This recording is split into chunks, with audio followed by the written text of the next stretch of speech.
दोस्तों, आज पेश है कान्हा जादूगर। ये कवर चित्र है।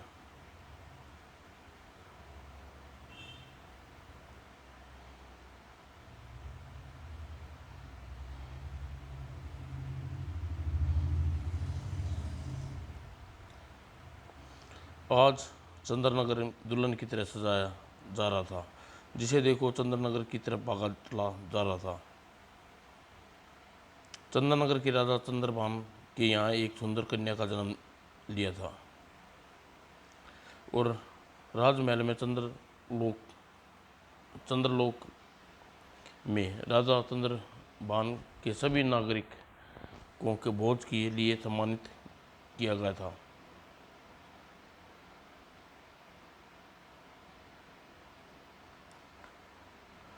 भोज चल ही रहा था, एक वृद्ध राजा के सामने आया। महाराज, मैं गुस्ताखी की माफ़ी चाहता हूँ। निसंकोच कहो, क्या कहना चाहते हो? महाराज, जब राजकुमारी 17 वर्ष की होगी, चंद्रनगर की घोर विपत्तियों का सामना करना पड़ेगा। यह बात कहकर वृद्ध लोप हो गया और सिपाही बूढ़े को बहुत तलाश किया लेकिन नहीं मिला। वह बूढ़ा हमें बहुत ढूंढा लेकिन वह कहीं पता नहीं चला।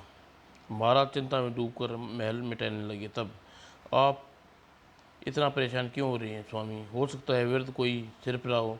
नहीं रानी, वह हमारा दिल कहता है कि वह वृद्ध सच कह रहा था। अगर भगवान की ऐसी ही इच्छा है तो हम क्या कर सकते हैं? वृद्ध क्या कर सकता है? तुम ठीक कह रही हो रानी, लेकिन इसका कोई उपाय भी होगा। अगर भगवान ने चाहा तो राजकुमारी का बाल विवाह का नहीं होगा। ठीक कहती हो। वह अब समय आने के बारे में सोचेंगे। राजकुमारी खेलते कूदते बड़ी होने लगी। समय कब बीत गया पता ही नहीं चला। राजकुमारी 17 वर्ष होने में केवल एक दिन शेष था। चंद्रा, तुम्हें पता है कल तुम 17 की हो जाओगी। कोई राजकुमार आएगा और तुम्हें ब्याह कर अपने साथ दूर देश ले जाएगा। राजकुमारी शर्मा कर भाग गई। इधर दरबार में राजा जोशी उपस्थित हुए। मेरा ख्याल है आप सभी यहाँ आने का कारण जान गए होंगे। तभी राजा जोशी उठकर बोले, आप सभी जानते हैं कल राजकुमारी 17 की हो जाएगी। आप सभी ज्योतिष विद्या से पता लगा कर देखें कि हमारे नगर में किस प्रकार की विपत्ति आने वाली है और विपत्ति किस प्रकार का सामना किया जा सकता है। तभी वही बूढ़ा फिर प्रकट हुआ। तुम? महाराज, गुस्ताखी की माफ़ी चाहता हूँ। अब क्या कहना चाहते हो? महाराज, यह सारे ज्योतिषी न तो इस आने वाली विपत्ति का पता लगा सकते हैं और न ही टाल सकते हैं। कल शाम ठीक 7 बजे चंदा के आप सभी के सामने अपहरण हो जाएगा और चंद्रनगर में चारों ओर पानी रक्त जैसा लाल हो जाएगा और उसे पिएगा मौत की नींद सो जाएगा। मैं विपत्ति की एक युक्ति टाल सकती है। वह सूर्यनगर में किसी गांव इस विपत्ति को एक युग ही टाल सकता है। वह सूर्यनगर के किसी गांव में रहता है। यह कहकर वृद्ध फिर गायब हो गया। राजा और दरबारी हैरान और परेशान रह गए। फिर गायब हो गया। दूसरे दिन राजा महल में चारों ओर कड़ा पहरा लगा दिया जाता है। ठीक रात ठीक रात 7 बजे, ओह भगवान ने काले बादल क्यों गिराए हैं? और महल में सैनिकों, दौड़ो पकड़ो, वह दुष्ट राजकुमारी को लिए जा रहा है। लेकिन महाराज, किसे पकड़े? कोई दे नजर नहीं आ रहा। और महाराज, राजकुमारी का पीछा पता नहीं चला। पता नहीं मेरी बच्ची किस हाल में होगी। राजा वृद्ध की बात याद आई। इसका हाल सूर्यनगर में केवल एक युवक के पास है। मैं ही है। सारे नगर में पानी रक्त की तरह लाल हो जाएगा। तभी एक सैनिक दौड़ता हुआ आता है। महाराज, बाहर नदी की जगह रक्त बह रहा है। ओह सुनो, नगर के डिंडोरा पिटवा दो। नगर में पानी को हाथ न लगाए और जो व्यक्ति राजकुमारी का पता लगाने उसे धन से मालामाल कर दिया जाएगा। जाओ, आदेश का पालन करो। नगर में डिंडोरा पिटवा दिया जाने लगा। सुनो सुनो भाई, नगरवासी पानी न पिए और जो भी राजकुमारी का पता लगाएगा उसे धन से मालामाल कर दिया जाएगा। उप पानी बगैर तो हम मर जाएंगे। और दूसरी ओर सात समुद्र पार एक पहाड़ी की गुफा में जादूगर सुगाली, हाँ हाँ मीरा सुकाली बो करीम बाला। और तभी धुआं गुफा में प्रवेश किया और एक भयानक आकृति का रूप लेने लगा। लाओ भैरव, हम तुम्हारी प्रतीक्षा कर रहे थे, यह लीजिए आपका हुक्म बजा लाया हूँ। हम इन दिनों 7 वर्ष से इंतजार कर रहे थे, लेकिन 21 दिन और प्रतीक्षा करनी है। 21वें दिन हम राजकुमारी की बलि देंगे और रक्त से प्रलय देवी को स्नान कराएंगे। जैसे ही प्रलय की देवी बलि स्वीकार करेगी, चारों ओर संसार में प्रलय आ जाएगी और सब कुछ नष्ट हो जाएगा। हाँ, सिर्फ हम और तुम बच जाएंगे। मैं अपनी दुनिया बसाऊंगा और मैं चाहूँगा पूरे संसार पर राज। हाँ हाँ हाँ। और राज उधर चंद्रनगर में जो धोखे से पानी पीता वह मौत की नींद सो जाता और चारों तरफ तराई तराई मची थी। हाय मेरा बच्चा। लेकिन दूसरी तरफ नहीं बेटा, पानी को हाथ मत लगाना। लेकिन बाबू प्यास से हमारे मेरा दम निकला जा रहा है। और महल में महाराज, हम लोग पूरी कोशिश कर रहे हैं, लेकिन महारानी का रोग नहीं ढूंढा जा रहा। हम महारानी का रोग का इलाज जानते हैं, लेकिन हम विवश हैं। और तभी राजोशी के घर में क्या पता नहीं क्या नहीं पता नहीं क्या होने वाला है। शायद आप पिताजी, उस वृद्ध ने कहा था कि इस विपत्ति का हाल सूर्यनगर के एक युग के पास है।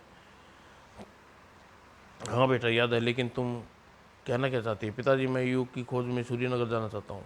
तभी नहीं नहीं, मैं तुम्हें लाल नदी कहीं मैं अपने लाल को कहीं नहीं जाने दूंगी। माँ, तुम कैसी बातें कर रही हो? तुम्हें पता नहीं मुझे साहसी कहानियाँ सुनाकर साहस भरने का कार्य करने के लिए उकसाती थी। रतन ठीक कह रहा है। इस समय हम राज्य के काम नहीं आए तो कब आएंगे? जाओ बेटा रतन, मेरा आशीर्वाद तुम्हारे साथ है। माँ, मुझे तुम्हारा आशीर्वाद चाहिए। जाओ मेरे लाल, भगवान तुम्हारा कामयाब करे, जल्द ही जल्द लौटे। और रतन घोड़े पर सवार होकर सामान लाद कर सूर्यनगर की ओर चल दिया। पता नहीं कहाँ होगा युग। उधर सूर्यनगर के चौक में यह युग बहादुरी से कर्तव्य दिखा रहा था। अरे वाह, यह तो अपना धर्म है। हाँ ला हाँ, लाल दीन चाचा का बेटा धर्म। ओह, यह तो सूर्यनगर के महाराज कितनी बार इनाम पा चुका है। इतनी बहादुर और खूबसूरत है यह। तभी घोड़े पर सवार रतन भी वहाँ पहुँचा। कहीं यही तो वह युग नहीं जिसे मुझे तलाश करना है। उसी समय रतन को आकाशवाणी सुनी। तुम सही जो सोच रहे हो ठीक सोच रहे हो रतन, यही युवक है जिसे तुम तलाश करने में निकले हो। भीड़ खत्म हो जाती है। रतन खड़ा रहता है। अरे तुम खड़े हो युवक, परदेसी जाना पड़ती हो? हाँ, मैं चंद्रनगर का निवासी हूँ। क्या तुम्हारा नाम पूछ सकता हूँ युवक? मेरा नाम धर्म है भाई। तुम्हारा? मेरा नाम रत्न है। यहाँ ठहरने के लिए कोई सराय है? सराय क्यों, तुम मेरे घर में मेहमान बनकर रह सकते हो। धर्म अपने घर में रतन को ले आता है। पेट भरकर खाना खाओ दोस्त, शर्माओ मत। तुम्हारे चंद्रनगर में सूर्यनगर तुम्हें चंद्रनगर से सूर्यनगर में कैसे आना हुआ? क्या तुम व्यापारी हो रतन? नहीं धर्म, आज कल चंद्रनगर में घोर संकट में फंसा है। क्या? राजा रतन ने सारी घटना सुना दी। ओह, यह बात है। मैं उस विपत्ति का हाल ढूंढने निकला हूँ धर्म। उस विपत्ति सूर्यनगर में रहने वाला युग निकाल सकता है, और वह युग तुम हो धर्म। ओह, तो मुझे बताऊँ मैं तुम्हारी सहायता किस प्रकार कर सकता हूँ? यह मैं तुम्हें नहीं मैं तुम्हें सुबह बताऊँगा। और वृद्ध आगे की स्थिति मुझे अवगत कराए ही नहीं। ठीक है रतन, रात ज़्यादा हो गई है, अब तुम आराम करो। रात को सपने में रतन ने वही वृद्ध आया। यहाँ से 200 कोस दूर एक संकट डाल बाबा है, उनसे मिलो। वही तुम्हें आगे की स्थिति से अवगत कराएंगे रतन। और सुबह होने पर धर्म मेरे साथ चलो।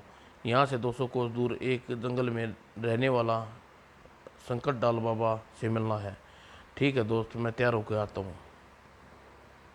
जाओ बेटा, ईश्वर तुम्हारी सहायता करे। तुम दोनों अपने कार्य में पूर्ण करो, मेरा आशीर्वाद तुम दोनों के साथ है। दोनों घोड़े पर सवार होकर चल पड़े।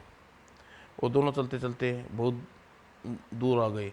हम एक कोस और चलना है धर्म। ठीक है, सांझ से पहले जंगल पार कर लेंगे। तभी अरे, यह घुड़सवार हमारी ओर आ रही है रतन।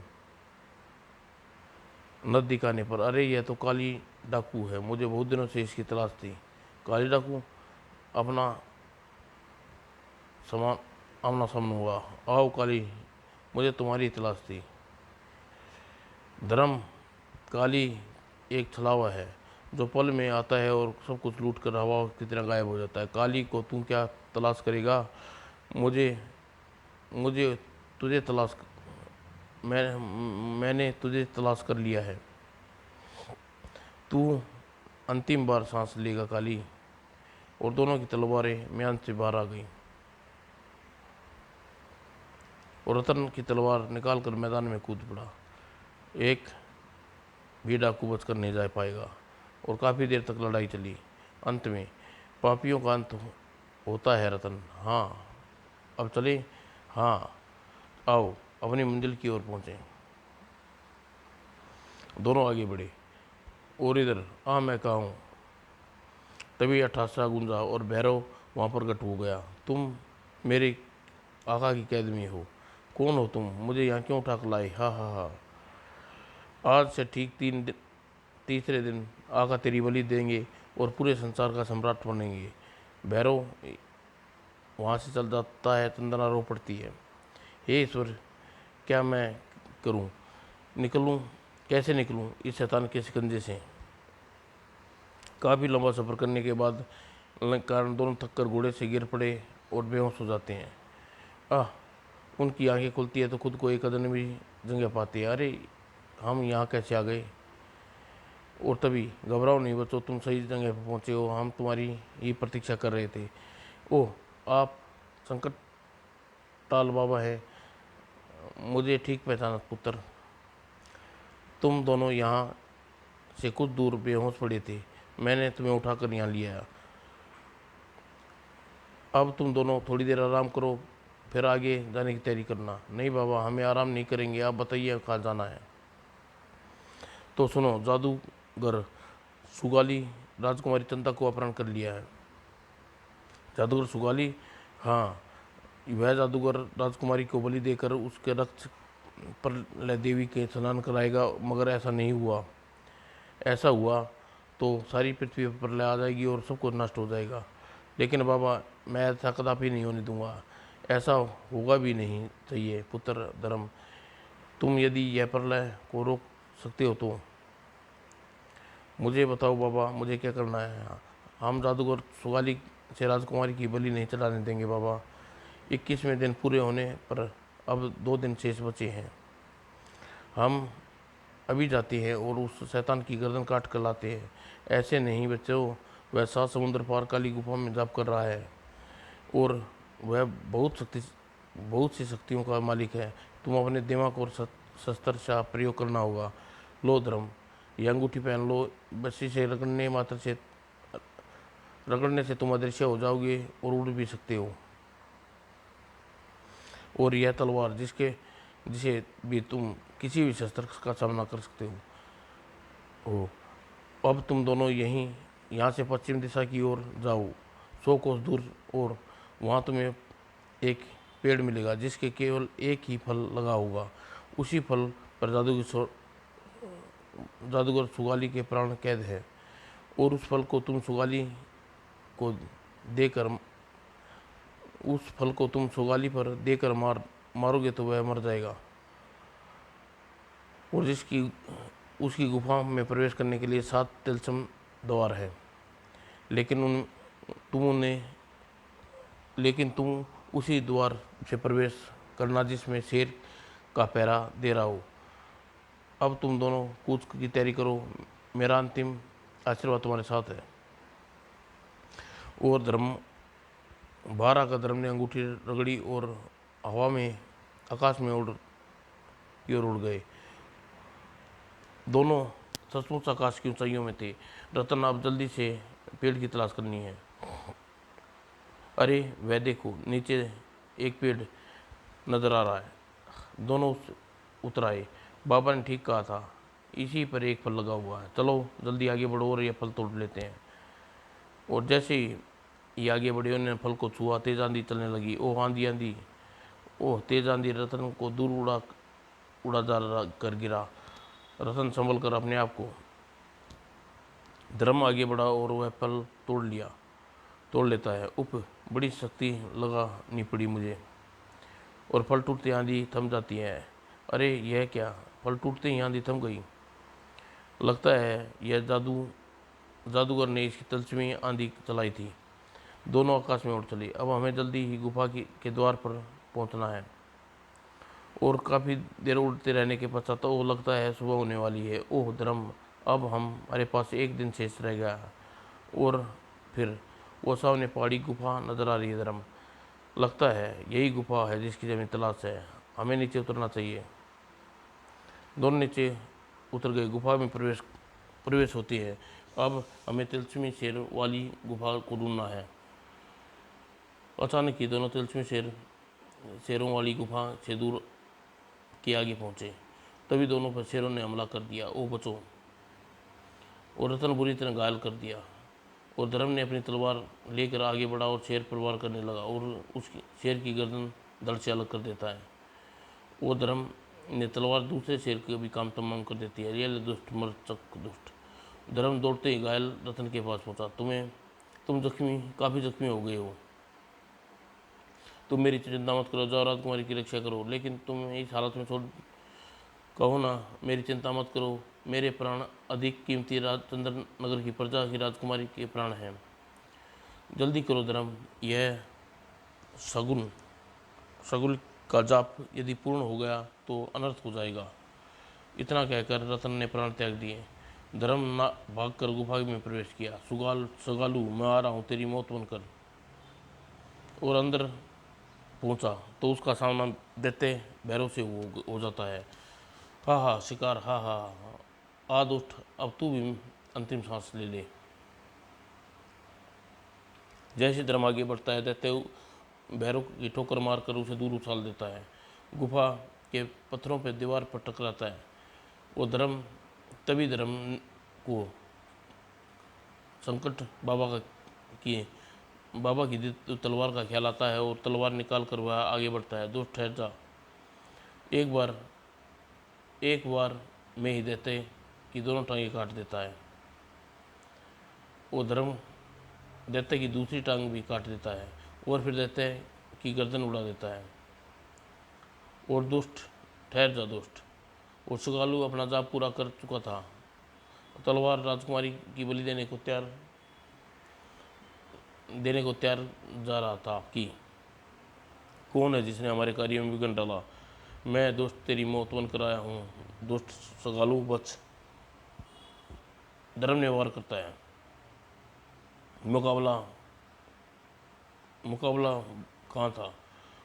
तुझे तेरी मौत यहाँ खींच लाई है।